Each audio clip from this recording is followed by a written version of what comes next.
Hey there, Shank here with some shocking stats. Okay, so just to pre-frame this, this is a buddy of mine, and so let's be really nice about this whole thing, okay?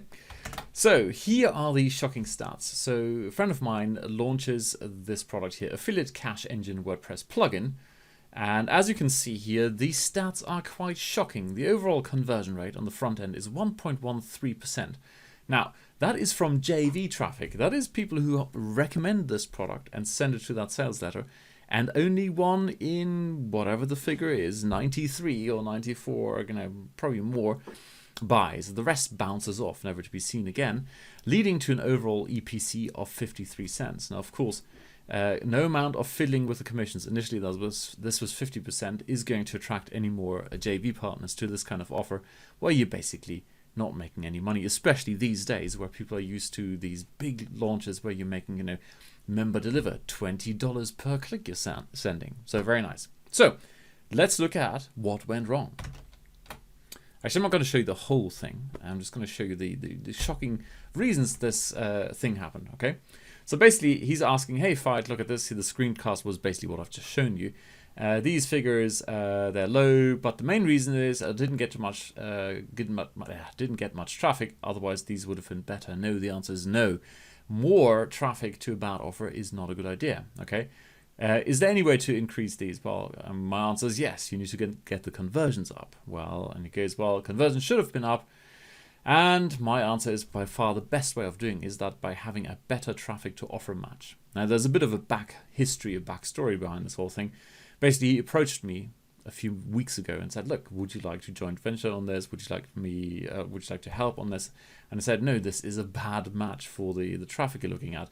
If you're launching this in the IAM space, in the, on the JV Zoo whirlpool there, it's just not going to fly. And that's exactly what happened, sadly.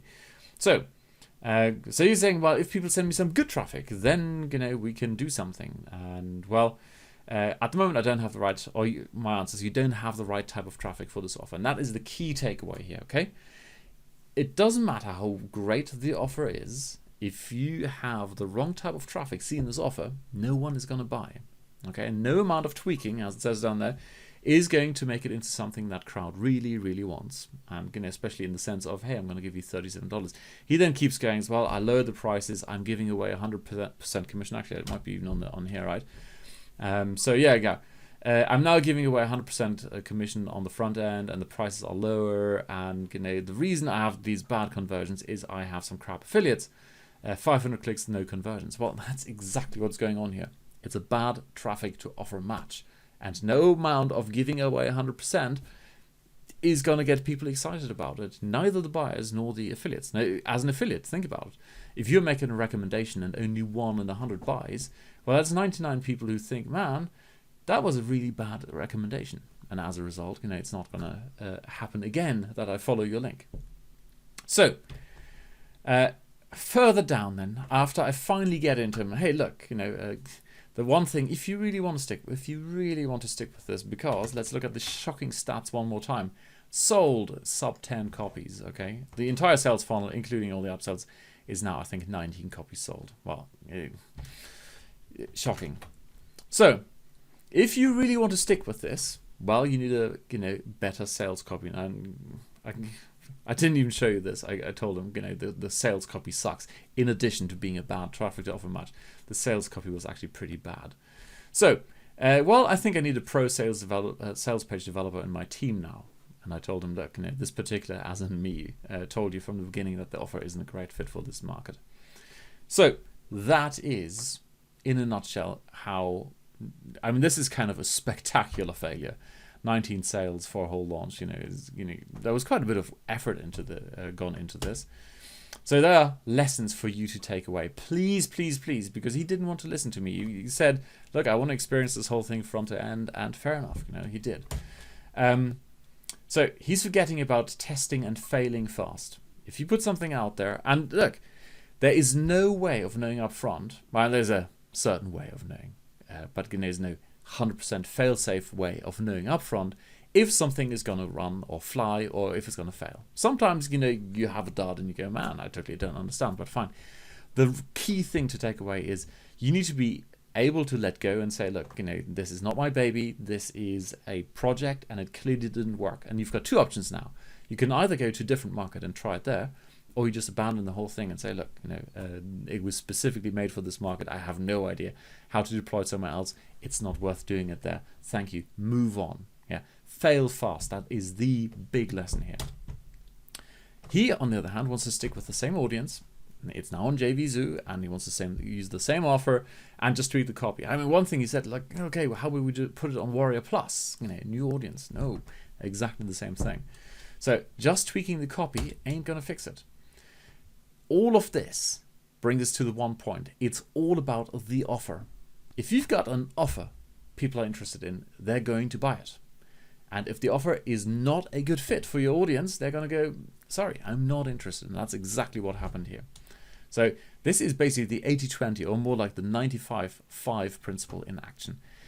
When you look at all the information out there, you need to do copywriting, you need to have a snazzy sales page, you need to have all of this. At the end of the day, if people really, really want it, they're going to buy it. And if they don't want it, then using the words down there, they're not going to buy it. That's the key thing here, right? Seriously, with anything you're doing with your marketing, focus on the offer. Figure that one out. And like I said, there's no guessing. This is where you basically need to talk to your audience, where you need to do interviews, you need to do market research. That's what it's all about. Get the traffic to offer match right, and all the rest will fall into place. That's the best kind of copywriting you can ever do. So if and when they want it, they'll put up with any old crap, even the ugliest website you can think about, okay? And vice versa. Now, there's a reason I'm telling you all of this. Well, it's not a reason. The main reason is please, please, please take this away with all your future marketing endeavors. Learn to fail fast. That's the thing. There is no such thing as knowing that something is going to work. You need to go in and just go, right, I'm willing to fail. If it fails, I now have two options. Either I move it somewhere else or I try a different angle. And, that's why I've got the little green men principle, for example. The other thing is focus all your effort on the effort. Focus all your effort on the effort. On the offer, of course. The offer, that's where it's at. That's 95% of your leverage you're getting from getting the offer right. And everything else doesn't really matter. So, in practice, today sees the launch of Sean Donahoe flying up. Look, Sean is flying up into my screen. Yay, the Flying Scotsman. Cool, there you go. All right, so Sean and his friends are launching something called Stakk, or Stacks, or Twix, or something like that. And basically what it is an opt-in type thing that basically does fancy video in the background. At least that's my understanding. And it looks very cool, blah, blah, blah. But it's exactly the same thing as before, isn't it? If you are now in this position where you have no offer and you have no idea what your audience wants, and you think, haha, I'm going to fix that by having some fancy videos and they're going to be so dazzled, then let me remind you of the sentence here. No amount of polishing is going to make a turd shine. It's just not going to happen, not even the fanciest videos. Don't get me wrong. Stakk looks like a lovely product. I've seen demos of it and it looks great. I've actually seen the demo site. But here's the thing, the opposite is true as well. This thing can load HD videos in the background and they play in the background beautifully. As a result, you need quite a bit of bandwidth. Now let's go back to this here. If they want it, they'll put up with any old crap. For example, a page loading very slowly. If, however, you have an offer they're not really that interested in, you now using something that takes 8 seconds of their time, or 10 or 15, grind, they're going to go, man, I'm out of here. All right, so please, don't get me wrong, Stacks is cool. The key thing here is I take as a counter example perhaps, and I didn't fire this up, IconLead. Okay, IconLead does take no extra time. It's embedded in your images. It's just sitting there and gently glowing. And that's it. So people now have a choice. Even if they're not interested in your offer, they're not going to be offended by this thing. Whereas Stakk is a traditional pop-up. It blocks out the entire screen. This huge video starts loading. Click, takes up a lot of time. All right, that's a big difference. IconLead, non-offensive. People have a choice. Even if they don't like your offer, even if they're here, offer is not for me. Well, I'm not going to be offended by this little growing thing, but I'm definitely going to be offended by this big thing taking over my screen, blocking out everything. I can't move on, etc., etc. So this is not meant to be a Stakk is bad. Not at all. It looks like a great product if you have a great offer that resonates with your audience. Alrighty. Hope this was useful, and I'll speak to you soon. Cheers. Bye. Oh, let me know. Clearly not enough coffee yet. Let me know what you think down below. Cheers.